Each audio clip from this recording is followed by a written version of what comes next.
எல்லாருக்கும் வணக்கம். இப்போ இந்த பதிவில் நம்ம பகவான் பலராமரினுடைய அவதார சூக்ஷமங்களை தான் பார்க்க போகிறோம். அதுக்கு முன்னால் நம்ம சேனலுக்கு யாராவது புதுசாக வந்திருந்தீங்கன்னா சேனலை மறக்காமல் சப்ஸ்கிரைப் பண்ணிக்கோங்க. அண்ட் தென் கூடவே இருக்கிற பெல் ஐக்கானை கிளிக் பண்ணிக்கோங்க. அப்படின்னா தான் அடுத்து நான் வீடியோ அப்லோட் பண்ணும்போது உங்களுக்கு அது ஆட்டோமேட்டிக்காக நோட்டிஃபிகேஷனாக வரும். வாங்க வீடியோக்குள்ளே போகலாம். பகவான் பலராமரை பற்றி எல்லாருமே நிறைய விஷயங்கள் கேள்விப்பட்டிருப்பீங்க. இந்த பதிவில் நம்ம எதை பார்க்க போகிறோம் அப்படின்னா, பகவான் பலராமரோட பிறப்பு, அவரை அவதாரமாக சேர்த்து கொண்டதன் காரணம், அவரினுடைய தோற்றம், அவரினுடைய மனைவி, அவரினுடைய பிரபாவங்களை பற்றி தான் முழுமையாக இந்த பதிவில் பார்க்க போகிறோம்.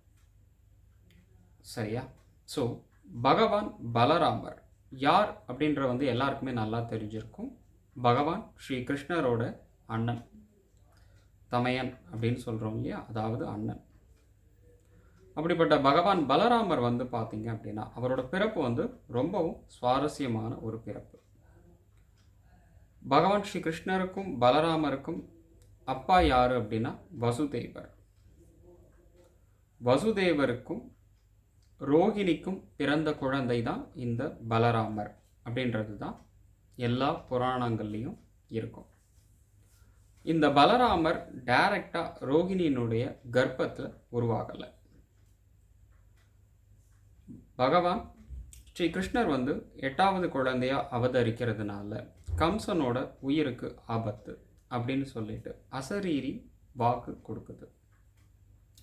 அப்போ கம்சன் என்ன பண்ணுறார் அப்படின்ற பார்த்தீங்கன்னா, தன்னுடைய தங்கையை சிறையில் அடைக்கிறார்.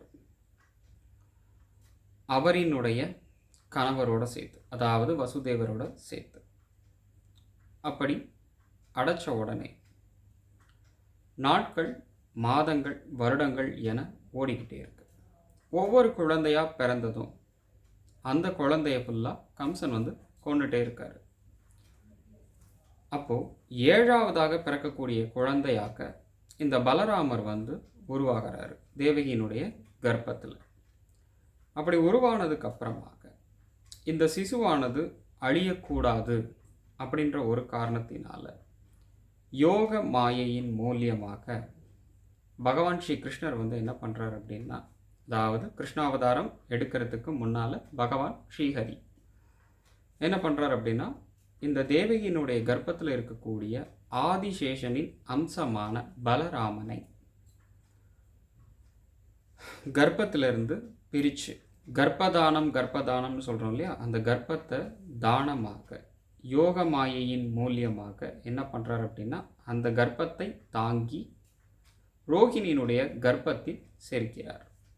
அப்படி சேர்த்து பிறக்கக்கூடிய குழந்தை தான் இந்த பலராமர்.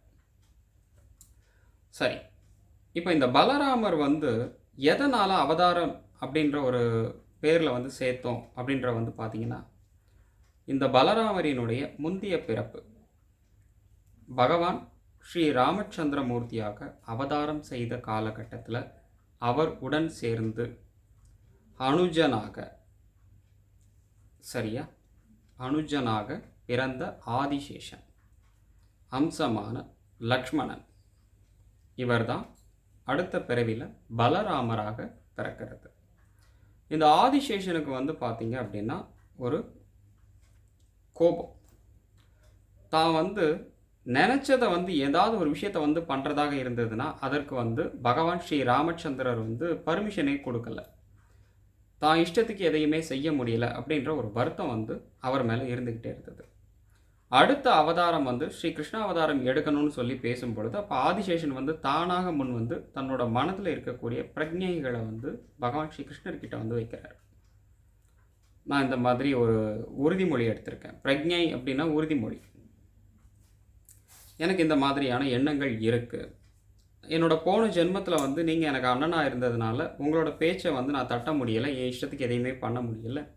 இந்த ஜென்மத்தில் உங்களுக்கு நான் அண்ணனாக இருக்கணும் அப்படின்ற ஒரு வரத்தை எனக்கு கொடுங்க அப்படின்னு சொல்லி கேட்கும் பொழுது ஆதிசேஷனுக்கு பகவான் ஸ்ரீஹரி என்ன பண்ணுறாரு அப்படின்னா, நான் ராவணாக இருக்கும் பொழுது உனக்கு எந்த வித காரியத்தையுமே நான் பண்ணலை, அதனால நீ கேட்குற வரத்தை நான் உனக்கு தரேன், இந்த ஜென்மத்தில் எனக்கு நீ அண்ணனா பிறப்ப அப்படின்னு சொல்லிட்டு வரம் கொடுக்குறாரு. அப்படி கொடுப்பதனால் பலராமர் வந்து அண்ணனாக பிறவி எடுக்கிறார். சரியா? இது அவர் அண்ணனா பிறந்ததுக்கு காரணம். அவர் அவதாரத்தில் வந்து ஒரு சேர்த்ததுக்கு காரணம் என்ன அப்படின்னா, இதே இதில் ஸ்ரீராமராக பகவான் ஸ்ரீஹரி பிறந்திருக்கும் பொழுது அந்த அவதாரத்தில் அனுஜனாக இருந்து அவருக்கு பணிவிடைகள் செய்ததற்கு கைமாறாக என்ன செய்யலாம் அப்படின்னு சொல்லி ஸ்ரீஹரி யோசிச்சு கொண்டு இருக்கும் பொழுது நாரத மகரிஷி வந்து ஆக்சுவலாக கிண்டலுக்காக சொல்கிறாரு. அவர் உங்களுக்கு வந்து பணிவிடை செய்கிறது அவரோட கடமை. நீங்கள் அவருக்கு வந்து அவ்வளோ தூரம் செய்யணும் அப்படின்ற வந்து விஷயம்லாம் ஒன்றும் கிடையாது. விட்டால் அவரை வந்து அவதாரத்திலே சேர்த்துக்கிடுவீங்க அப்படின்னு சொல்லுவீங்க அப்படின்னு சொல்லிட்டு அவர் எதேர்ச்சியாக கேட்க பகவான் ஸ்ரீஹரி வந்து சொல்கிறாரு, இதுவும் நல்ல யோசனை தான்.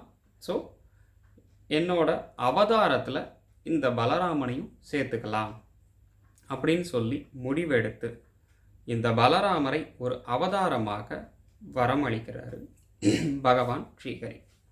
அப்படி பிறக்கக்கூடிய பலராமர் என்ன பண்ணுறார் அப்படின்ற வந்து பார்த்தீங்கன்னா, தன்னுடைய தம்பிக்கு எப்பொழுதும் அரணாக இருக்கிறாரு, பாதுகாப்பாக. எந்த சமயத்திலையும் அவரை விட்டு பிரியாமல் இருக்கணுன்றதுக்காக தான் கூடவே இருந்து அரணாக இருக்கிறார்.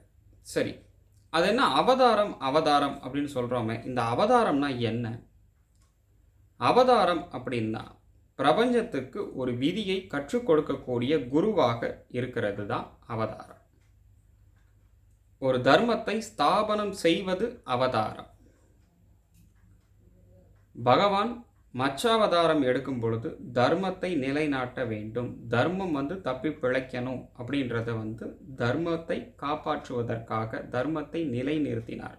அதாவது வேதத்தை மீட்டெடுத்தார். இதன்படி தான் தர்மமானது கடைபிடிக்கணும் அப்படின்றதுக்காக உலகத்துக்கு வந்து காட்டுறதுக்காக மச்சாவதாரம் எடுத்தார்.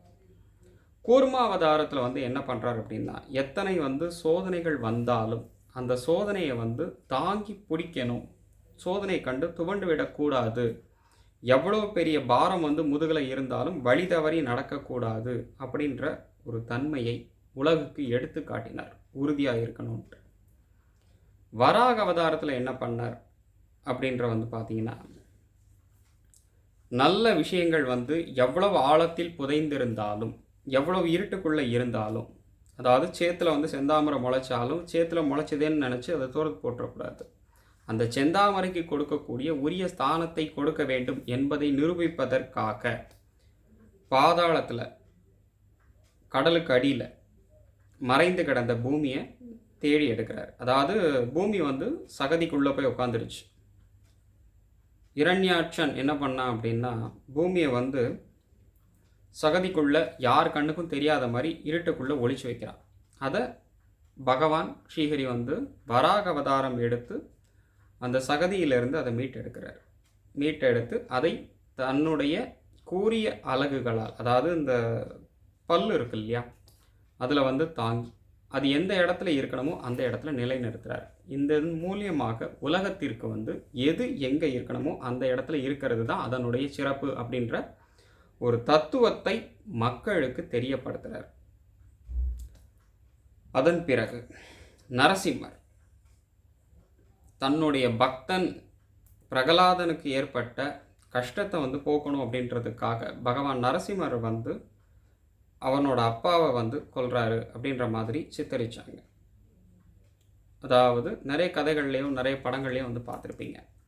அதில் என்ன தத்துவம் இருக்குதுன்னு கேட்டால், அதில் வந்து முக்கியமான ஒரு விஷயம், எவ்வளவு தான் ஒரு அசுரன் வந்து புத்திசாலியாக இருந்தாலும் சரி, அசுரன்னு சொல்கிறத விட கெட்டவன் எவ்வளவு பெரிய புத்திசாலியாக இருந்தாலும் சரி, வல்லவனுக்கு வல்லவன் இந்த வையகத்தில் உண்டு அப்படின்றத நிரூபிக்கிறதுக்காக எடுக்கப்பட்ட அவதாரம் தான் அந்த நரசிம்ம அவதாரம்.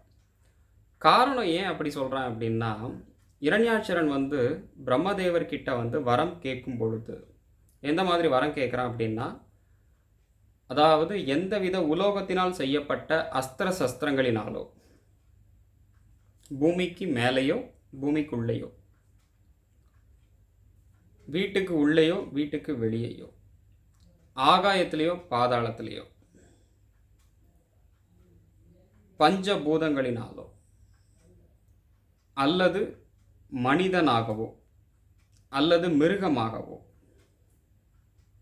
அல்லது தேவ அசுர கிண்ணற கிம்புருஷ யக்ஷ கந்தர்வ மிலேச்ச மனிதர்கள் நரன் வானரர்களாலேயோ இல்லை பிரபஞ்சத்தில் இருக்கக்கூடிய அனைத்து விதமான சிருஷ்டிகளினாலேயோ பிரம்மாவால் படைக்கப்பட்ட எந்த ஒரு உயிராலேயோ ஜீவனாலேயோ தனக்கு மரணம் நேரக்கூடாது அப்படின்ற ஒரு வரத்தை வாங்குறாரு. அப்படி வாங்கி இந்த 3 உலகங்களும், 3 உலகம் அப்படின்னு சொன்னாலே பாதாள லோகம்னு சொல்கிறோம், அடுத்து பூலோகம், ஸ்வர்கலோகம். இந்த 3 உலகங்களையும் பிடிச்சாலே எல்லா லோகத்தையும் பிடிச்ச மாதிரி. காரணம் என்ன அப்படின்னா, தேவலோகத்தை பிடித்தால் குபேரலோகம், கிம்புருஷலோகம், கிண்ணறலோகம், யமலோகம், ஸ்வர்ணலோகம் இது எல்லாமே பிடிச்ச மாதிரி. இந்த பூமியை பிடிச்சால் சர்வத்தையும் பிடிச்ச மாதிரி. அதாவது ஜீவராசிகளில் 3/4 பாகம் இந்த பூமியில் தான் வசிக்குது. எந்த ஒரு தேவர்களாக இருந்தாலும் இந்த பூமியில் பிறந்து தான் தேவர்களாக மாறியிருக்காங்க. அனைத்து தேவர்களும் அப்படி பிறந்தவர்கள் தான், அப்படி உருவானவர்கள் தான். அதே மாதிரி பாதாள லோகத்தை பிடிச்சா அதலலோகம், விதலலோகம், சுதலலோகம், தலாதலலோகம், சச்சாதலலோகம் இந்த மாதிரி இருக்கக்கூடிய 6 விதமான பாதாள லோகங்களையும் சேர்த்து பிடிச்ச மாதிரி இப்படி 14 லோகங்களையும் பிடித்த தன்மைக்காக 3 லோகங்களையும் பிடிக்கிறார். அப்படி பிடித்த உடனே அனைவருமே தன்னைத்தான் கடவுளாக நினைக்கணும் அப்படின்னு சொல்லிட்டு எல்லாரையும் விட வல்லவனாக வாழ்ந்து வரக்கூடிய அந்த இரண்ய கசிப்பு அப்படின்னு சொல்லக்கூடிய ராட்சசனை வல்லவனுக்கு வல்லவன் இவ்வையகத்தில் உண்டு கண்டிப்பாக. அவன் எவ்வளோ பெரிய புத்திசாலியாக இருந்தாலும் அவனை விட பெரிய புத்திசாலியாக கடவுள் இருக்கார் அப்படின்ற ஒரு தர்மத்தை காட்டினார். அதற்கு எடுக்கப்பட்டது தான் இந்த நரசிம்ம அவதாரம். அதன் பிறகு பரசுராம அவதாரம். இந்த பரசுராமர் அவதாரத்தில் வந்து பார்த்தீங்க அப்படின்னா எவ்வளோ பெரிய விஷயங்கள் வந்து நடந்தது அப்படின்றத வந்து பார்க்கும் பொழுது, தன்னுடைய தந்தை சொல் மிக்க மந்திரம் இல்லை அப்படின்ற ஒரு தத்துவத்தை இந்த உலகுக்கு நிரூபித்து காட்டுவதற்காக எடுக்கப்பட்ட ஒரு அவதாரம். அப்பா சொன்னால் அதை கேட்க வேண்டும், தட்டாது அப்படின்று நிரூபிக்கிறதுக்காக எடுக்கப்பட்ட ஒரு அவதாரம். இந்த பரசுராம அவதாரத்திற்கு முன்னாடி வாமன அவதாரம் அப்படின்ற ஒரு அவதாரம் இருந்தது. அந்த வாமன அவதாரம் அப்படின்ற வந்து பார்த்தீங்க அப்படின்னா அவரோட இயற்பெயர் வந்து உபேந்திரன். வாமனர்னு சொல்கிறோம் இல்லையா, வாமனர் அப்படின்னா வானளாவு உயர்ந்தவன் அர்த்தம். குள்ள வடிவம் கிடையாது. வாமனன் அப்படின்னா எல்லாரும் குள்ள வடிவம் நினச்சிக்கிறாங்க. வாமனன் அப்படின்னா வானளாவு உயர்ந்தவன் அர்த்தம். அதாவது எல்லை இல்லாத முடிவு அற்றவன் அர்த்தம் வாமனன் அப்படின்னா. வானத்தை நோக்கி அண்ணாந்து பார்க்கணும், அதுதான் ஒரிஜினல் அர்த்தம். வாமனன்னா குள்ளம்னு சொல்லிடக்கூடாது. உபேந்திரன் அப்படின்ற பெயருடைய ஒரு பிராமண சிறுவனாக பிறந்து இந்த இரண்ய கசிபுவினுடைய கொள்ளு பேரன், அதாவது பிரகலாதனுடைய பேரனான பலி சக்கரவர்த்தியிடம் 3 அடி நிலம் கேட்டு இரண்ய கசிபு பிடிச்ச அந்த 3 லோகங்களையும் மீண்டும் மீட்டெடுத்து அதற்கு சுதந்திரம் கொடுக்கிறார். சரியா? ஒருத்தன் வந்து எவ்வளோ பெரிய ஆசை வந்து ஏற்பட்டு அந்த ஆசையினால் எவ்வளோ வித ராஜ்யங்களை வந்து பிடிக்கலாம், இல்லை ஏதாவது ஒரு விஷயம், எந்த ஒரு விஷயமாக இருந்தாலும் ஆசைப்படுறான்னு வச்சுக்கோங்க. அந்த ஆசையானது முடிவில் அழிவைத்தான் கொண்டு நிவர்த்தி செய்து வைக்கும் அப்படின்ற ஒரு தத்துவத்தை இந்த உலகுக்கு எடுத்து காட்டுவதற்காக வாமன அவதாரம் எடுக்கப்பட்டது. அதன் பிறகு பரசுராமர் அவதாரத்தை பற்றி சொல்லியிருக்கேன். ஸோ அதுக்கப்புறம் ராம அவதாரம். பகவான் ஸ்ரீராமர் வந்து பார்த்தீங்க அப்படின்னா எந்த ஒரு பிறவியாக இருந்தாலும் வேத நெறிமுறைப்படி, வேதத்தில் சொல்லியபடி வழிகாட்டி அதன்படி வாழ வேண்டும் அப்படின்ற ஒரு காரணத்திற்காகவும், ஏகபத்னி விரதனாக இருக்கணும் அப்படின்ற ஒரு காரணத்திற்காகவும், மக்களுக்கு தான் படைத்த வேதத்தின் மூலியமாக தானே வாழ்ந்து காட்டணும் அப்படின்ற ஒரு தர்மத்தை ஸ்தாபனம் செய்வதற்காக எடுக்கப்பட்ட அவதாரம் இந்த ராம அவதாரம். கிருஷ்ண அவதாரம். இதில் எந்த தத்துவத்தை பகவான் வந்து நிரூபித்தார் அப்படின்றத வந்து நான் அடுத்த பதிவில் சொல்கிறேன். இந்த கிருஷ்ண அவதாரம் எடுக்கிறதுக்கு முன்னாடி பலராம அவதாரம், இதில் வந்து என்ன தர்மத்தை வந்து உலகுக்கு வந்து எடுத்து கூறினார் அப்படின்ற வந்து பார்த்தீங்கன்னா சகோதர பாசம்.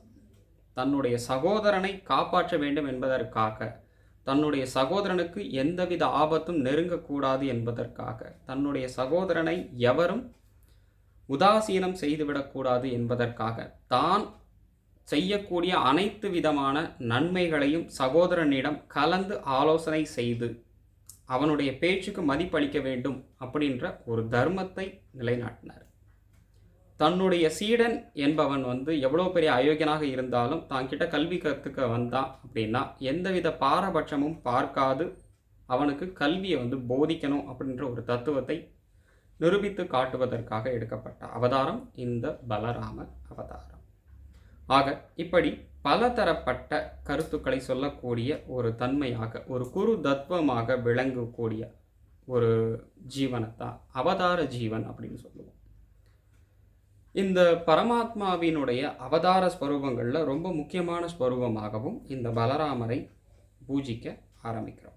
ஆக இந்த பலராமரினுடைய அவதாரமானது இவ்வாறு துவங்குது. அதுக்கப்புறம் பார்த்தீங்க அப்படின்னா இந்த பலராமர் ரொம்பவும் பலசாலியாக, எக்ஸசைஸ் பாடின்னு சொல்கிறோம் இல்லையா, அந்த மாதிரி கட்டழகு மேனியனாக வளர்ந்து தன்னுடைய சகோதரனுக்கு எந்தவித துன்பங்களையும் நெருங்க விடாமல் கடைசி வரைக்கும் அவர் கூடவே இருந்து, அந்த சகோதரன் இறந்தால் தானும் இறந்து விடுவதே மேல் அப்படின்ற ஒரு தர்மத்தை நிலைநாட்டினார்.